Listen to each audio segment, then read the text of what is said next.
আসসালামু আলাইকুম এভরিওয়ান। বাংলাদেশের মার্কেটে লঞ্চ হয়ে গেল ভিভোর আরো একটি brand new smartphone Vivo Y28। এই স্মার্টফোনটার 8256 ভেরিয়েন্টের প্রাইস ধরা হয়েছে 25,999 টাকা এবং এর 6128 ভেরিয়েন্টের প্রাইস ধরা হয়েছে 20,999 টাকা। এই ফোনটার প্রিবুক চলবে 4 জুলাই থেকে 9 জুলাই পর্যন্ত। ফার্স্ট সেল চলবে 10 জুলাই থেকে 16 জুলাই পর্যন্ত। এই সময়ের মধ্যে প্রিবুক করলে এবং ফোন কিনে থাকলে গিফট হিসেবে আপনারা পেয়ে যাবেন রিরু ব্র্যান্ডের V10 নেক ব্যান্ডটি। এছাড়াও পুরো মার্চ জুড়ে তো ক্যাম্পেইন চলবেই। ক্যাম্পেইন সম্পর্কে বিস্তারিত জানতে হলে ভিভোর অফিসিয়াল পেজে চোখ রাখতে পারেন। By the way, Vivo Y28 ফোনটা কেমন সেটাই জানাবো আজকের এই পুরো ভিডিওতে। বরাবরের মতোই আপনাদের সাথে আছি আমি হিমেল। মূল ভিডিও শুরু করার পূর্বে অবশ্যই আমাদের চ্যানেলটিকে সাবস্ক্রাইব করার রিকোয়েস্ট থাকবে। এট এ গ্লান্স দেখে নেওয়া যাক ফোনটির বক্স কন্টেন্টে কি কি রয়েছে। বক্সটিকে ওপেন করার পরে আমরা দেখতে পাচ্ছি আমাদের সেই কাঙ্ক্ষিত ভিভো Y28 ফোনটি। দেন আমরা দেখতে পাচ্ছি 44 ওয়াটের একটি ফাস্ট চার্জার রয়েছে। তারপর দেখতে পাচ্ছি একটি ট্রান্সপারেন্ট ব্যাক কভার রয়েছে। তারপর দেখতে পাচ্ছি USB টাইপ C কেবল রয়েছে, সিম ইজেক্টর রয়েছে এবং ইউজার ম্যানুয়াল এবং ওয়ারেন্টি কার্ড রয়েছে। Vivo Y28 design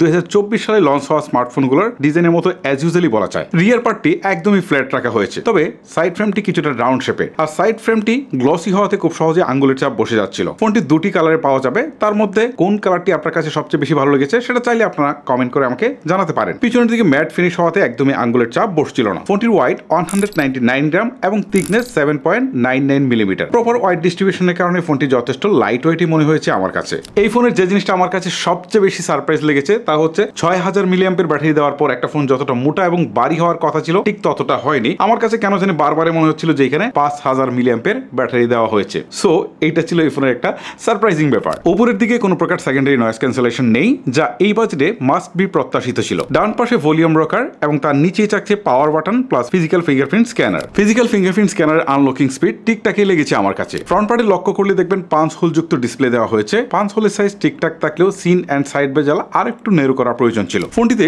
dual stereo speaker ব্যবহার করা হয়েছে। এর স্পিকারের কোয়ালিটি আমি এভারেজ বলবো, তবে এতে 300% পর্যন্ত ভলিউম কিন্তু বুস্ট করার সুযোগ থাকছে। তবে 300% পর্যন্ত ভলিউম নিয়ে গেলে কিন্তু ভলিউম যথেষ্ট বাড়ে, বাট কিছুটা ডিস্টরশনের দেখা পাওয়া যায়। IP64 ডাস্ট অথবা ওয়াটার রেসিস্ট্যান্ট হওয়াতে গাম বা পানির ছিটা ফোটা থেকে ফোনকে খুব সহজেই রক্ষা করা যাবে। ভিভো বলছে যে এই ফোন থেকে 48 মান্থ অর্থাৎ 4 বছরের স্মুথ এক্সপিরিয়েন্স পাওয়া যাবে। ডিসপ্লে হিসেবে ফোনটিতে থাকছে 6.68 ইঞ্চির HD প্লাস রেজুলেশনের একটি IPS LCD ডিসপ্লে, যার রেজুলেশন 1608/720 পিক্সেল। আর এটি 90 হার্টজের একটি প্যানেল, যার PPI density 264।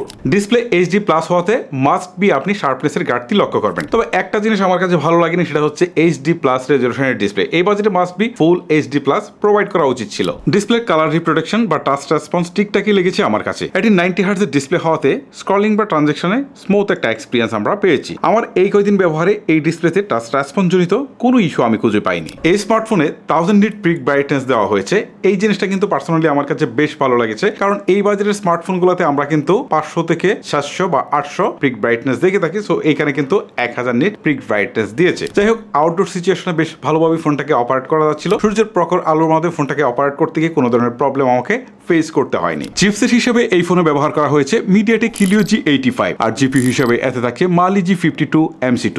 MediaTek Helio G85 বেশ কিছুদিন ধরে কিন্তু বাজারে রয়েছে। এটা কিন্তু বেশ রিলেভেল একটা চিপসেট। তবে আমরা এই বাজেটে এই সময় এসে কিন্তু আরেকটু বেটার এবং লেটেস্ট চিপসেট আশা করেছিলাম। আশা করি ইন ফিউচারে ভিভো এই বিষয়টার প্রতি বেশ ভালোই কেয়ার করবে। রেগুলার কাজগুলো ইজিলি হ্যান্ডেল করতে পারছিল এই চিপসেট। আপনি চাইলে এ দিয়ে মোটামুটি গেমও প্লে করতে পারবেন। যেমন আমরা এতে পাবজি গেমও প্লে করেছি। পাবজি সর্বোচ্চ HD গ্রাফিক্সে হাই ফ্রেম রেটে প্লে করা যায়। তবে HD গ্রাফিক্সে হাই ফ্রেম রেটে পাবজি প্লে করতে গেলে অনেক বেশি ল্যাগ বা ফ্রেম ড্রপের দেখা পাবেন। এই ক্ষেত্রে যদি আপনি গ্রাফিক্সটা কমিয়ে নিতে পারেন তাহলে মোটামুটি পাবজি প্লে করতে পারবেন। যদিও এটা আসলে ওই ধরনের চিপসেট না যেটা দিয়ে হচ্ছে আপনি হেভি গেমগুলো প্লে করতে পারবেন। তবে আপনি চাইলে শখের বসে মাঝে মাঝে এটাতে গেমিং করতে পারেন। ফোনটির র্যাম হচ্ছে LPDDR4X আর ROM হচ্ছে eMMC 5.1। আমার মনে হয় যে এই জায়গাটাতে আরেকটু ইমপ্রুভমেন্টের প্রয়োজন ছিল। এখানে মিনিমাম UFS 2.1 অথবা UFS 2.2 প্রয়োজন ছিল। এর স্লটে দুটি সিম কার্ড ব্যবহার করতে পারবেন অথবা একটি সিম অথবা একটি SD কার্ড ব্যবহার করতে পারবেন। অ্যাপস ওপেনিং বা ক্লোজিং টাইম ঠিকঠাকই লেগেছে আমার কাছে। আর র্যাম ম্যানেজমেন্ট নিয়েও আমার কোনো ধরনের কমপ্লেইন নেই। ফান্টোস OS 14 এ রান করছে ফোনটি,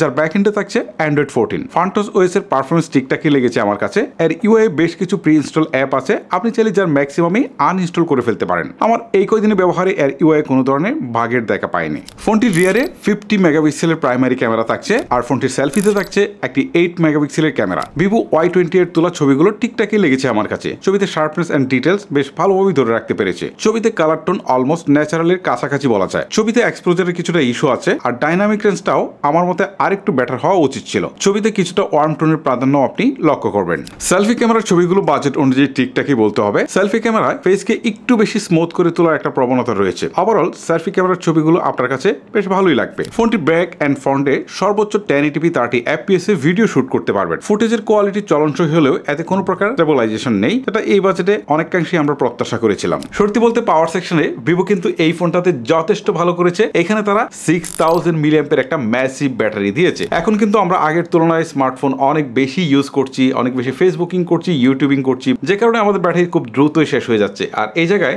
6000 মিলিঅ্যাম্পের ব্যাটারি কিন্তু আপনাকে একটা বড়সড় সাপোর্ট দিবে। আর এই বড়সড় ব্যাটারিটাকে চার্জ করার জন্য কিন্তু তারা বক্সে একটা 44 ওয়াটের ফাস্ট চার্জারও কিন্তু দিয়ে দিয়েছে। সো যাদের ব্যাটারি শেষ হয়ে যাওয়া নিয়ে চিন্তা থাকে তারা কিন্তু এই ফোনটাকে বেশ আস্থার সহিত রাখতে পারেন। বাই দ্য ওয়ে, ফোনটি আদার্স ফিচারের মধ্যে যেসব বিষয় থাকে, যেমন call quality, network connectivity, download upload speed, সবকিছুই আমি কিন্তু খুব কেয়ারফুলি টেস্ট করেছি। এক্স্যাক্টলি কোনো ধরনের কোনো প্রবলেম আমাকে ফেস করতে হয়নি। সো গাইস, দেখতে দেখতে আমরা কিন্তু একদম ভিডিও শেষ প্রান্তে এসে দাঁড়িয়েছি। এতক্ষণ কিন্তু ভিভো Y28 এর ভালো এবং মন্দ দুটো দিকেই আপনাদের সামনে তুলে ধরেছি। আর সেই অনুযায়ী আপনারাও কিন্তু ডিসাইড করতে পারেন যে এই ফোনটা কি আপনার জন্য পারফেক্ট কিনা এই বাজেটের মধ্যে। ভিডিওটি অলরেডি অনেক বেশি লেন্দি হয়ে গেছে, এখানে শেষ করবো ভিডিওটি। দেখা হবে আপনাদের সাথে আরো কোনো ইন্টারেস্টিং ভিডিও নিয়ে। সবাই ভালো থাকবেন, সুস্থ থাকবেন, আল্লাহ হাফেজ।